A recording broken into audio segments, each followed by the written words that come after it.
What's up? Ang up, tubig, baha, pagnanakaw, korupsyon, yun ang mataas sa Pilipinas. What's down? Ang down, ang babang-baba, yung mga Pilipino. Kaya sa ngalan ng lahat ng mga kapwa ko artistang nasa entablado ngayon, pati na rin yung mga artistang nasa baba at nasa iba't ibang lugar na nakikisama sa amin, binabati po namin kayong lahat. Mabuhay kayo, mga kapwa namin Pilipinong nanakawan ng gobyerno. Mabuhay kayo. Yan ang pagbati natin sa isa't isa.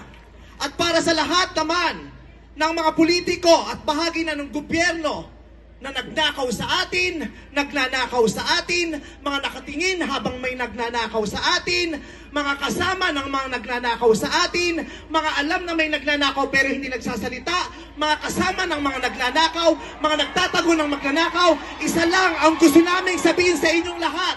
Patawad kay Father pero putang ina ninyo! Kaputa-putahan ng mga putang ina nyo! Katatapos lang ng misa, pero Panginoon, patawarin nyo kami, pero totoo yan. Ito ang wika ng lahat ng mga Pilipinong ninakawan, putang ina nyo! Putang ina nyo! Putang ina nyo! Putang ina nyo! Putang ina nyo!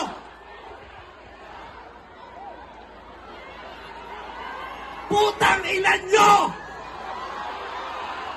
Tapos na ang panahon ng mga mababait at ng mga resilient. Ang mga mababait, ginago. Ang mga resilient, tinarantado. Hindi nauubra sa atin yung bait-baitan, kimi-kimian, tahimik-tahimikan, patawad pero hindi po. Hindi ko sisimplihan, hindi ko babaitan ang mensahe ko ngayon dahil hindi naman sila mababait. Sa katunayan, mga hayop sila. So bakit natin babaitan ang mensahe natin? Hindi natin kakalmahan ang mga salita at kilos natin dahil deserve nila ang galit, ang pikon at poot ng mga nanakawang Pilipino. Hindi tayo pwedeng kumalma. Hindi pwedeng iiyak lang. Hindi pwedeng magtitiis lang, hindi tayo kakalma. Hindi ko kayang maging magalang sa kanila dahil mga bastos sila. Mga salaula sila at mga baboy sila. Hindi natin kayang maging mabait sa kanila dahil mga walang ya sila. Hindi pwede. Hindi pwede. Yung mabait ka lang, mabuting asal ka. Hindi uubra sa kanila ang mabuting asal at mabait lang kasi nga mga demonyo sila.